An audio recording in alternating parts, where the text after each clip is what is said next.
Hi, I'm Bill O'Reilly. Thanks for watching us tonight. President Obama's press conference, that is the subject of this evening's Talking Points memo. No, there were no questions, I should say, about North Korea, which surprised me. That is a very dangerous situation. Instead, Iran and healthcare dominated the floor, with Fox News White House correspondent Major Garrett having the most spirited exchange with the president. In your opening remarks, sir, you said about Iran that you were appalled and outraged. What took you so long? As soon as violence broke out, in fact, in anticipation of potential violence, we were very clear in saying that violence was unacceptable, that that was not how governments operate with respect to their people. Are Iranian diplomats still welcome at the embassy on 4th of July, sir? Well, I think, as you're aware, Major, we don't have formal diplomatic relations with. We don't have formal diplomatic relations with Iran.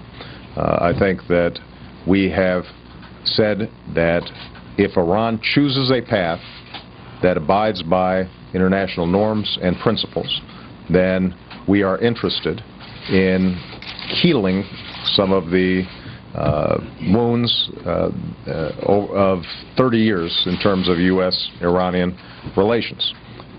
But that is a choice that the Iranians are going to have to make. So the offer still stands? That's the choice the Iranians are going to have to make. So obviously, the President wouldn't answer Major's question about the 4th of July festivities still on, and I don't know why he wouldn't answer the question. As for his initial reaction to Iran, as we've stated, Mr. Obama was wise to be cautious, as Iran can ramp up the violence in Iraq and Afghanistan anytime it wants. And then there is the chaotic health care situation, which could crash because of the high cost. While we are in the process of dealing with the cost issue, I think it's also wise policy and the right thing to do to start providing coverage for people who don't have health insurance or are underinsured, are paying a lot of money for high deductibles. Well, that sounds charitable, but who's going to pay for the entitlements? The government's deeply in debt, as everybody knows. More debt could be disastrous. President Obama still cannot articulate how he'll pay for the trillions with a T needed for government-subsidized health care. And what about the unintended consequences? Wouldn't it drive private insurers out of business? Well, why would it drive private insurers out of business? If private insurers say that the marketplace provides the best quality health care, if they tell us that they're offering a good deal, then why is it that the government, which they say can't run anything, suddenly is going to drive them out of business? That's not logical. Well, there is very little logical in the health care debate. It seems to me the president should be driving tort reform, bringing down insurance costs for doctors who are now terrified of being sued, and they had to pay this astronomical bill to the insurance companies. It also seems to me that government-issued health insurance could be effective, but only if the folks pay something for it.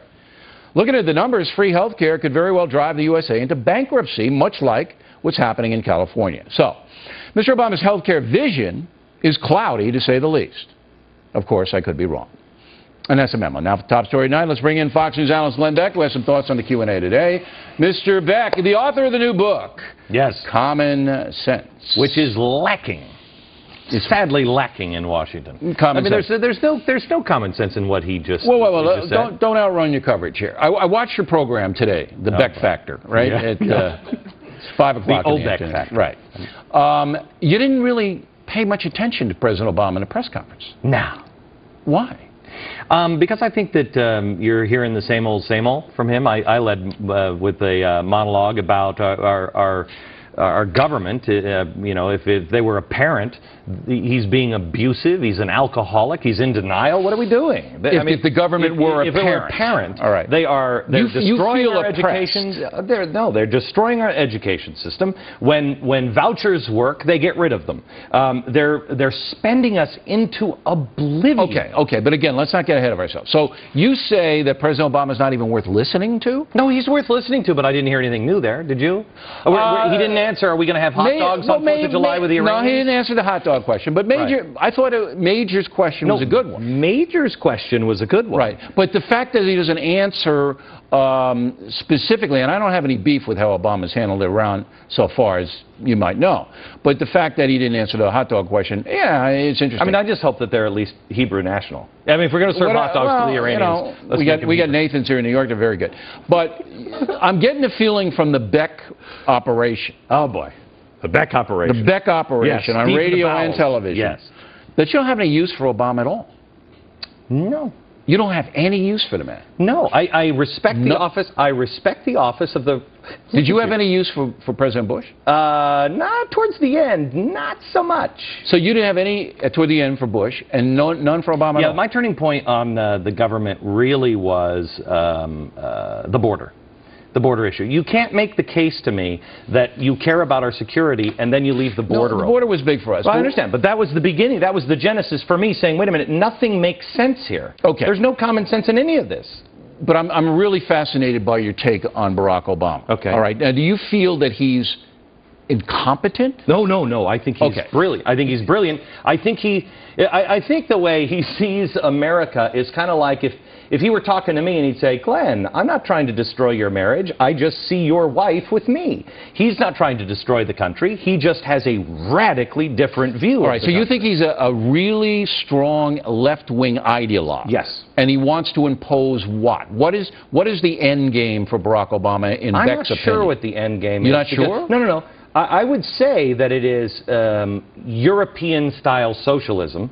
That's what I would think. So he thinks France is the optimum? I don't know. Bill, here's where I'm left. I'm left with Barack Obama. Nothing makes sense. You know and I know we can't continue to monetize our debt. We can't continue to spend money. He's got to, sure. And that's what is he doing? You know who's on this program tomorrow night? Who? Barney Frank. No. Yeah. Barney will be back. He's back. And I'm going to get into this with the spending. Mm-hmm. All right.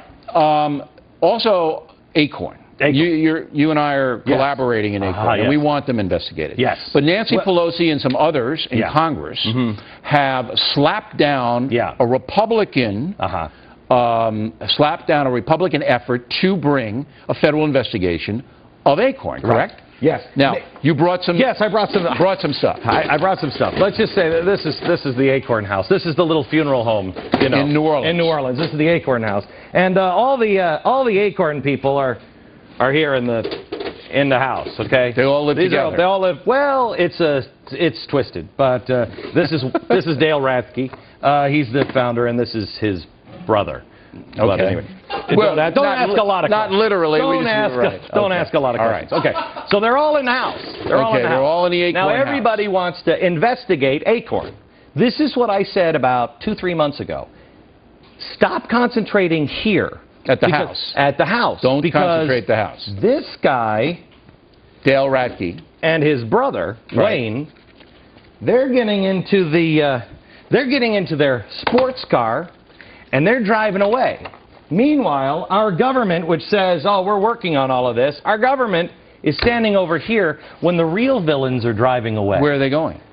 They're changing the name of Acorn. Right, we know that. Right. They're changing it, and they're going international. I heard they're changing it to the YMCA. Is that wrong? I don't. They have an image problem with Acorns. Could be. Village people have a song. Everybody knows YMCA. And his pants are down. So they changed the name. But where is Dale and his brother? Where are they driving? There's 270 organizations that you and I have discussed before that are run by these people, including unions, et cetera, and it's an international. While we have to shut the house down, we have to understand that when we do investigations over here, we must look for the people who are driving away. These guys, they'll just shut this down and open it up someplace else. Well, you figure if the FBI gets involved, they'll be able to track Dale and his brother down, particularly looking like that. Well, they'll be able to find them. I mean, Dale is pretty hard. He's pretty hard to miss. There you go, everybody. Glenn Beck. Actual size. The Beck Factor. Next on the Rundown, CBS